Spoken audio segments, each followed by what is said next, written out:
नमस्कार दोस्तों, आज हम एमसीक्यू लाए हैं। कॉन्स्टिट्यूशन के कुछ एमसीक्यू लाए हैं जो आज हम लोग सॉल्व करेंगे, जो हमारे एग्ज़ाम के लिए एज़ वेल एज़ हमारे यूपी पीसीएस या स्टेट पीसीएस में पॉलिटी से रिलेटेड जो क्वेश्चन आते हैं उनके लिए इम्पॉर्टेंट है।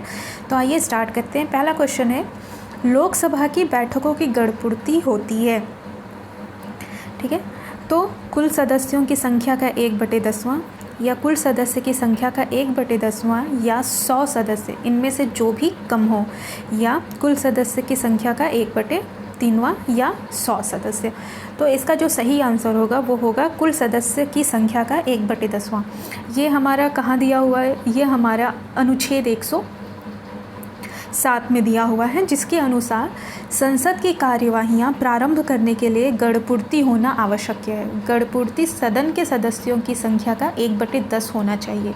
यदि किसी समय गणपूर्ति नहीं हो तो अध्यक्ष सदन को तब तक के लिए स्थगित कर सकता है जब तक कि गणपूर्ति ना हो जाए। जब तक कि 1/10 गणपूर्ति ना हो जाए तब तक के लिए संसद अध्यक्ष बैठक को स्थगित कर सकता है। तो इसका सही आंसर है ए। आइए नेक्स्ट देखते हैं।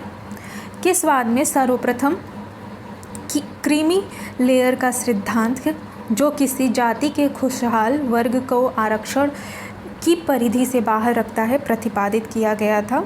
तो इसका सही आंसर होगा इंदिरा साहनी बनाम भारत संघ में, ठीक है। इंदिरा साहनी बनाम भारत संघ में क्रीमी लेयर की अवधारणा का प्रतिपादन उच्चतम न्यायालय द्वारा किया गया था, जिसके अनुसार पिछड़े वर्गों में से संपन्न लोगों को निकालकर आरक्षण लागू किया जाएगा, ठीक है। तो इसका सही आंसर है सी। नेक्स्ट, अनुच्छेद 21 को 6 वर्ष से लेकर 14 वर्ष तक के सभी बच्चों को शिक्षा का अधिकार निम्न द्वारा भारतीय संविधान में अंतर्विष्ट किया गया है।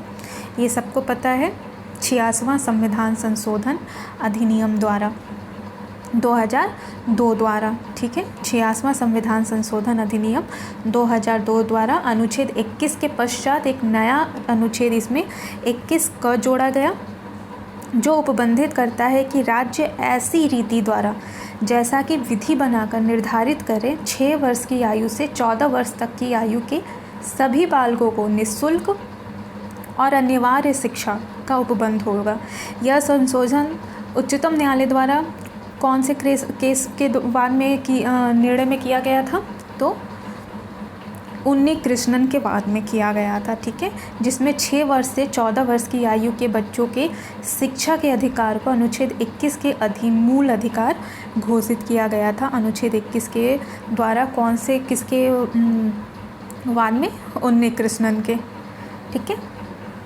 नेक्स्ट, किस वाद में सर्वोच्च न्यायालय ने सरकार से कन्या भ्रूण हत्या के विरुद्ध विधि को पूर्ण निश्चय के साथ क्रियान्वित करने का निर्देश दिया?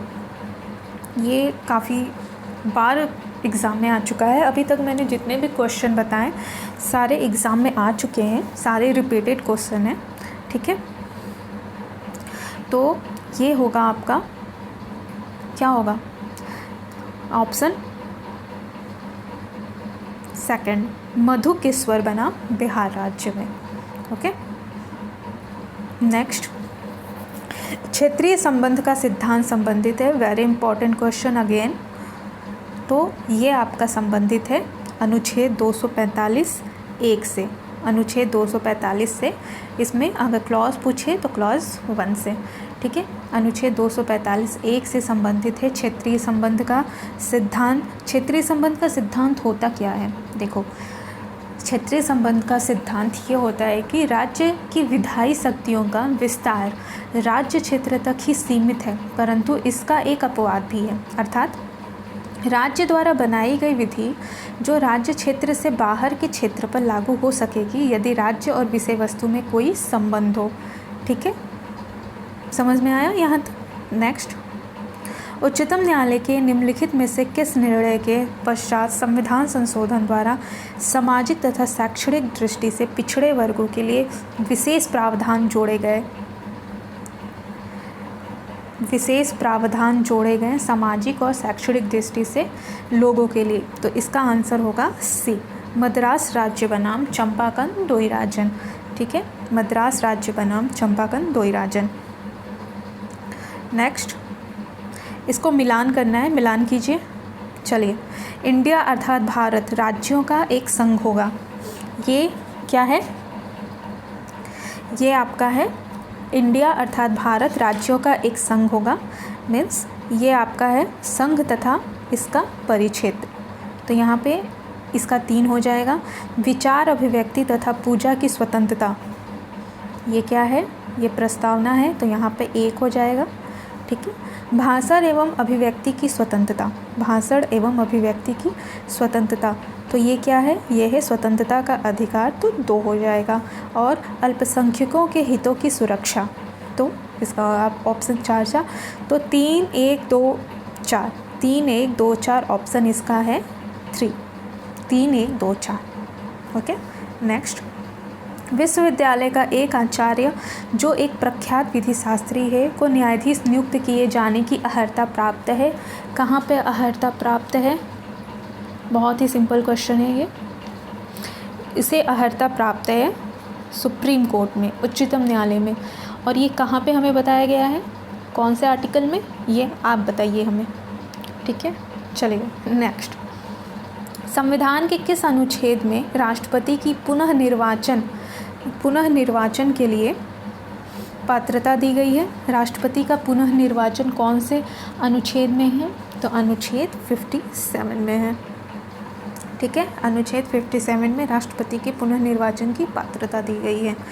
नेक्स्ट, ये कुछ स्टेटमेंट है जो बताना है क्या सही है क्या गलत है। तो शिक्षा का अधिकार एक मौलिक अधिकार है, शिक्षा का अधिकार एक मौलिक अधिकार है, सही, ये तो बिल्कुल भी सही है। दूसरा है, शिक्षा के अधिकार को मौलिक अधिकार बनाने से पूर्व हमारे संविधान में शिक्षा संबंधी कोई प्रावधान नहीं है। ये पढ़ने से ही प्रतीत हो रहा है कि ये गलत है, तो इसका आंसर क्या होगा? सी। ए सही है परंतु आर गलत है। नेक्स्ट, निम्नलिखित में से कौन सा कथन सत्य है? संविधान का पूर्ण विश्वास एवं मान्यता खंड लागू नहीं होता है। पूर्ण विश्वास कहाँ है? कौन से आर्टिकल में है? आपको पता होना चाहिए। संविधान का पूर्ण विश्वास एवं मान्यता खत्म नहीं होता है, खंड लागू नहीं होता है। खंड लागू नहीं होता है, किसके लिए लागू नहीं होता है? तो निगम के कृत्यों के लिए लागू नहीं होता है, ठीक है। निगम के कृत्यों के लिए लागू नहीं होता है। नेक्स्ट, जब एक विधेयक पर संसद के दोनों सदनों में मतभेद उत्पन्न हो गया हो तो यह मतभेद किसके द्वारा दूर किया जाता है? बहुत ही आसान क्वेश्चन है। यह मतभेद किसके द्वारा दूर किया जाता है? तो ये मतभेद दूर किया जाता है दोनों सदनों की संयुक्त बैठक करा के। और ये कहाँ पे होगा? ये आर्टिकल होगा 108 में, ठीक है। आर्टिकल 108 में इसे होगा।